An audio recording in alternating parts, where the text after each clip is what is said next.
Hello,အားလုံးပဲမင်္ဂလာပါ Grade 11ဒီကြဒီနေ့ရှင်းရမှာ Grade 11 Physics ရဲ့ Chapter 2လေးရဲ့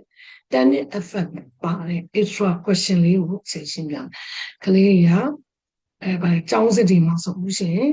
ကျောင်းအတိုင်းပဲမေးမမေးရင်အပိုမေးလို့ရှိရင်ကလေးတွေကသိပ်မဖြေကြဘူးเนาะ။အဲ့ဒါကြောင့်မို့ဒီချိန်မှာ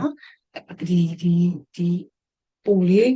extra လေးကိုရှင်းပြမယ်เนาะ extra မေးခွန်းလေးကိုရှင်းပြမယ်။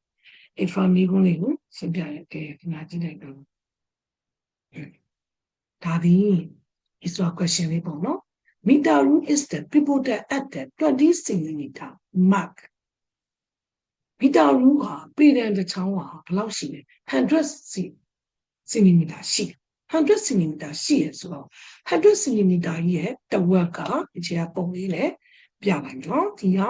100 centimeter ဒါကြီးကတစ်ဝက်မှာ50ပေါ့နော်တစ်ဝက်မှာဒီချေပုံဆွဲထားပါတယ်ဒါပေမဲ့ဒီချေဒါလေးကိုအရင်ရှင်းပြလိုက်မယ်နော်ဒါက1 2 3 4 5ဒါ30 20 20 30 40ပြီး50ဒီဘက်က60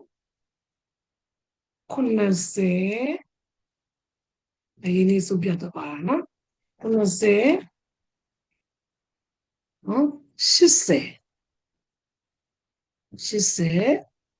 နားမှာ90ပြီးနောက်ဆုံးမှာ100ပေါ့ကွယ်နားကို100ဒါတန်ကြီးက100 cm ရှိတယ်1 meter ဟုတ်လားအဲဆိုအဲ့မှာလေ free and weight hand down တဲ့10 cm ဟာသူကအလေးချိန်ရှိတယ်အလေးချိန်ဆိုရင်အလေးချိန်ကိုမြည်ပြီးအောက်ကိုဆွဲမယ်ဘယ်လောက်မှလဲ10 cm နားမှာ10ပေါ့ဒါ2လေဒီမှာ10မှာတစ်ချက်ဟာဒီလိုလုပ်လိုက်ပါပြီ10 cm 3 newton ဒါပြီးရင်ချက်ပုံလေးပါပါတယ်ဒါကတော့ရှင်းပြရင်းနဲ့ဆွဲပြတာပါနော်နောက်တစ်ခုက10 cm မှာဒါ50မှာရှိရနော်ဒါနောက်ပြီးတော့သူကပြပုတ်တဲ့ထောင်တော့20မှာထောင်နေဆိုနားမှာ20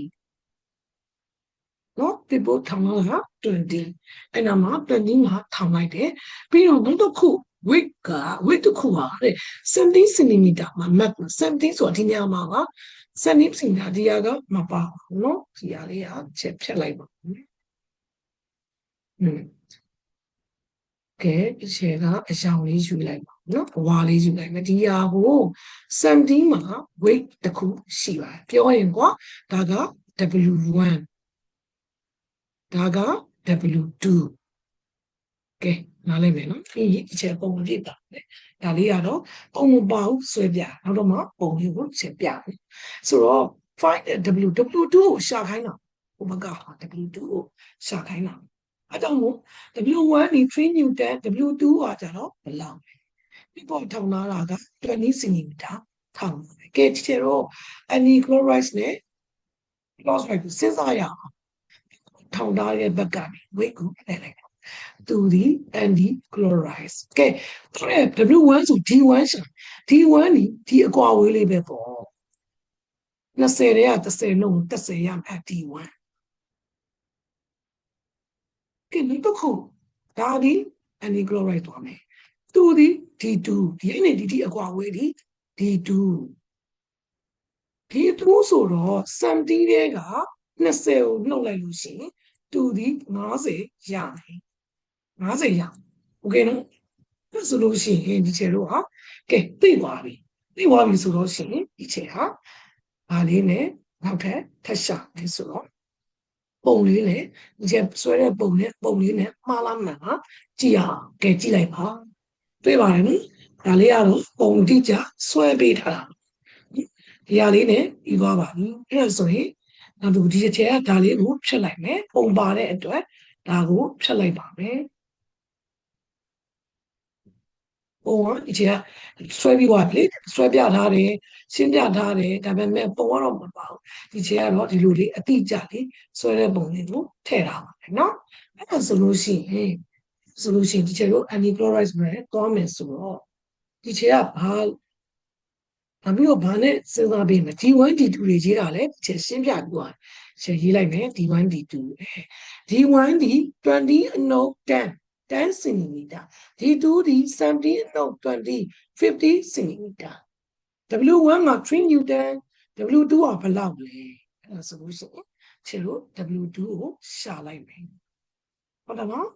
ကဲဒီချက်ဟိုဘက်ဆမ်ကဲ since the ruler is the balance ruler စီ balance ဖြစ်ပိုင်းတဲ့ visible of moment ချေရေးလိုက်ပါပြီ total anti-clockwise movement နဲ့ total clockwise movement နဲ့ညာချေပြောတော့ anti-clockwise မှာဘာဖြစ်တာလဲပြန်ပြမယ်နော်ချေအမဲလေးနဲ့ပြန်anti-clockwise ဒီဘာဖြစ်လဲဆိုတော့ဒီဘက်မှာ20ရဲ့30နှုတ်တော့30ဒီကွာဝေးဒီ D1 နောက်တစ်ခုကကျတော့ D2 အားထား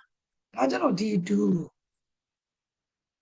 ဆိုတူလဲ W2 ဒါက W1